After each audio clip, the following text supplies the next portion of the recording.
공천 개입 의혹의 핵심 당사자인 명태균 씨가 이틀 연속으로 검찰에 출석해 조사를 받아왔습니다.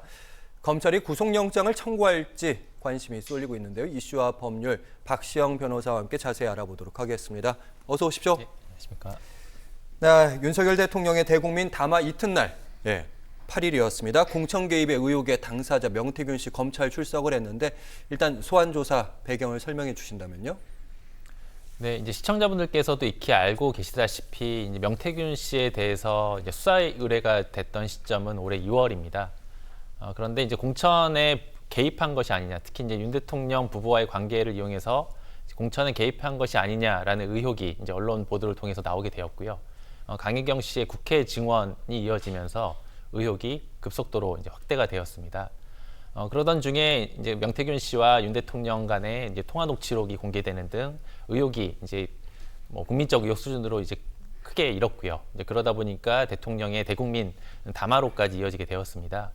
그러다 보니까 검찰은 최초 이 수사에 적극적이지 않은 모양새를 취했던 것이 사실로 보이는데 이제 수사팀을 보강해서 이제 본격적으로 수사에 착수하고 이제 소환 조사를 진행한 것으로 보입니다. 네, 사실 선관위로부터 고발을 당한 게 지난해였는데 네. 어쨌든 수사가 본격적으로 진행된 건 2달 전. 이른바 뉴스토마토에서 이제 첫 보도가 나가면서 공천 개입과 관련된 얘기인데 명 씨가 받고 있는 의혹의 주요 쟁점, 주요 일단 혐의부터 저희가 짚어볼까요? 네, 이제 주된 혐의는 크게 세 가지로 이제 말씀드릴 수 있을 것 같습니다. 첫 번째는 이제 공천에 개입한 대가로 이제 불법적인 정치 자금을 수사한 것 아니냐라는 것인데요.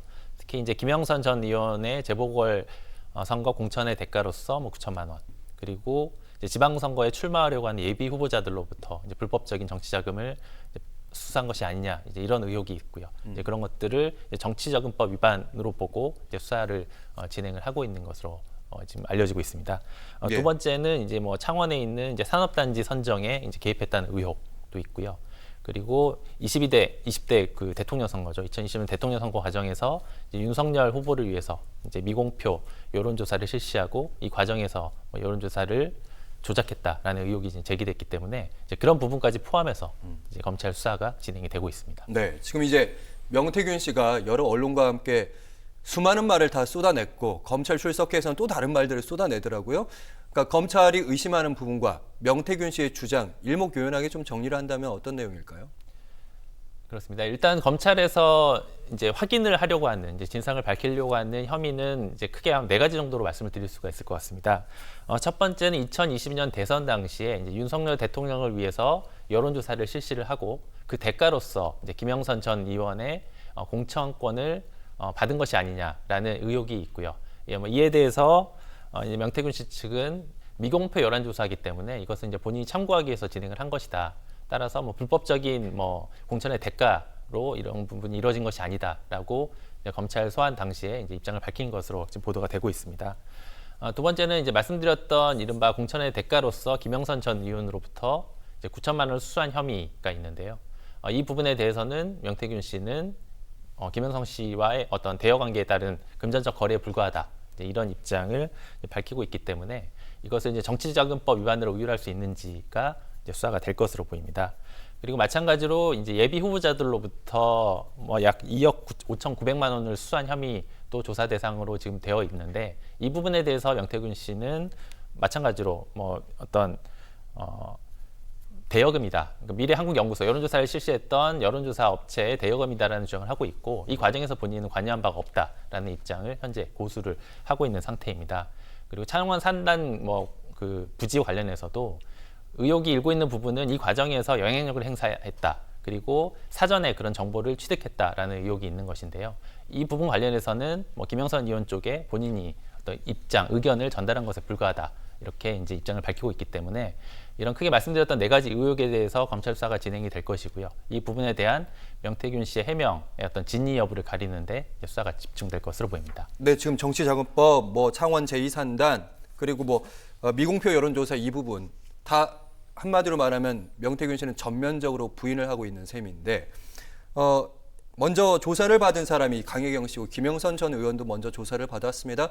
세 사람의 얘기가 많이 다른데 특히 김영선 전 의원 같은 경우는 9천만 원 간 건 맞는 것 같은데 그거 내가 한 게 아니라 강혜경 씨가 다 한 거다. 난 잘 모른다 이런 입장인 거고 명태균 씨는 강혜경 씨가 다 거짓말쟁이다. 그리고 강혜경 씨에게 돈이 건네졌다. 이런 부분 이상하지 않느냐 이렇게 얘기하고 있더라고요. 그러면 이제 세 사람의 말이 다른 거니까 대질신문 가능성이 있는 거 아니냐 이런 얘기들이 있던데요. 네, 일단 세 명의 입장이 다 다르기 때문에 네. 이제 수사기관 입장에서는 이제 누구의 말이 맞는지에 대해서 이제 증거관계를 토대로 판단을 할 것으로 보이는데요. 뭐 일단 피의자들은 각자의 입장에서 이제 본인의 변소를 하는 것이기 때문에 분명히 이제 뭐 꼭 사실대로 본인의 입장을 밝혀야 되는 건 아니고 본인한테 가장 유리한 판단을 얻기 위한 법률적 주장을 하고 있는 것으로 보입니다. 그래서 이런 상황에서 대질 조사를 할 것인지 여부는 이제 수사기관이 이제 재량으로 판단을 하게 되는데요. 사실 이런 이슈들에 대해서 대질 신문을 한다고 해서 각 피의자들이 갖고 있는 입장이 바뀔 가능성은 그렇게 높아 보이지는 않습니다. 아, 그래요? 그렇습니다. 네. 그렇다면 대질 조사를 하더라도 뭐 크게 입장이 바뀌지 않는다면 현재의 진술 상태를 그대로 두고 이제 수사기관에서는 계속 수사를 진행하고 이제 기소를 할 가능성도 있을 것 같고요. 반면 박 변호사님, 네네. 보통 이제 언론에서 뭔가 검찰이 뭔가 핵심적인 의혹을 풀 단계로 대질 조사를 실시하겠다 그렇게 언론에 노출하는 경우들이 많거든요. 그러면 꼭 그 대질 심사가 생각 외로 좋은 성과를 거두지 못하는 경우들이 좀 있다 이런 말씀이신가요? 그렇습니다. 이제 뭐 사안에 따라서 좀 다를 수는 있는데 예를 들면 대질 신문을 하는 가장 큰 이유는 예를 들면 한 명은 진실을 얘기하고 한 명은 거짓을 얘기하는 경우에 이제 거짓말을 얘기하고 있는 피의자를 진실을 얘기하고 있는 뭐 참고인이든 피의자든 이분을 같이 진술을 하게 함으로써 이른바 좀 압박하는 효과, 거짓말하고 있다는 부분을 다른 사람의 진술로서 확인하는 효과를 위해서 이제 진행을 하는 것인데요. 뭐 주지하시다시피 뭐 김영선 전 의원도 그렇고 명태균 씨도 그렇고 강혜경 씨도 그렇고 뭐 언론 인터뷰나 뭐 국회 증언이나 이런 과정을 통해서 각자 입장을 명확하게 밝히고 있는 상황이기 때문에 제 생각에는 뭐 대질신문 한다고 해서 뭐 입장을 바뀔 가능성은 그렇게 높지 않을 것으로 보입니다. 뉴스의 기사가 좀 더 깊이 이해가 되는 부분이었습니다.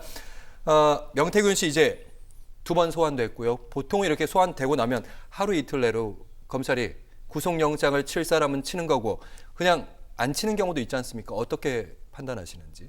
네, 이제 수사기관에서 구속영장을 청구할지 여부를 판단하는 기준은 이제 크게 세 가지입니다. 혐의의 중대성입니다. 그러니까 범죄 혐의가 중대하고 그 부분에 대해서 소명이 충분히 되었는지 여부이고요. 두 번째로는 증거를 인멸할 가능성이 있는지, 세 번째로는 피의자가 도주할 가능성이 있는지입니다.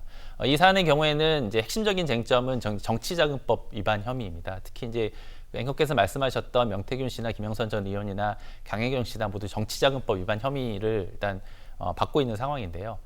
정치자금법 위반은 징역 5년 이하의 형을 선고할 수 있고 뭐 벌금 1,000만 원 이하의 형을 선고할 수 있는 범죄인데요. 뭐 형량 자체가 아주 뭐 높은 범죄는 아니지만 어떤 뭐 선거의 공정성이나 정치 어떤 환경의 투명성을 위해서 만들어진 법률이다 보니까 정치자금법 위반 혐의는 중대한 혐의 위반으로 통상 의율이 됩니다. 남는 이제 증거인멸 가능성이나 이제 도주의 가능성을 볼 텐데 제 생각에는 명태균 씨 같은 경우에는 이제 언론과의 인터뷰 과정에서 본인이 갖고 있는 뭐 증거를 뭐 은폐하겠다거나 핸드폰을 뭐 버리겠다거나 하는 식으로 증거를 인멸할 가능성을 내비친 적이 있습니다. 이런 점을 고려했을 때 수사기관 입장에서는 명태균 씨의 경우에는 뭐 증거인멸 가능성이 있다라고 판단을 하고 개인적으로는 구속영장을 청구할 가능성이 높지 않을까 생각됩니다.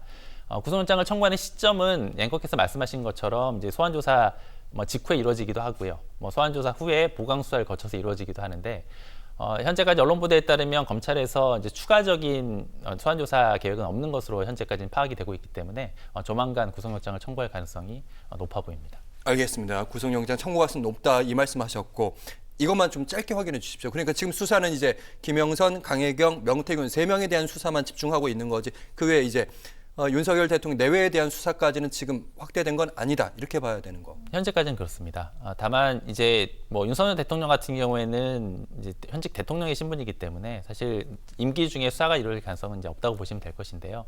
다만 말씀드렸던 이른바 윤 대통령이 이제 그 후보인 당시에 윤 대통령을 위해서 여론조사가 진행이 됐고 그 부분에 대해서 뭐 대가가 지급되지 않았다거나 혹은 뭐 김영선 의원의 공천 과정에서 당시 윤 대통령이 뭐 당선인 신분이긴 하였습니다만 뭐 관여했다는 혐의가 어떤 이제 그 명태균 씨에 대한 수사나 재판 과정에서 뭐 사실로 드러날 경우에는 뭐 경우에 따라서는 수사가 확대될 가능성은 배제할 수는 없을 것 같습니다. 알겠습니다.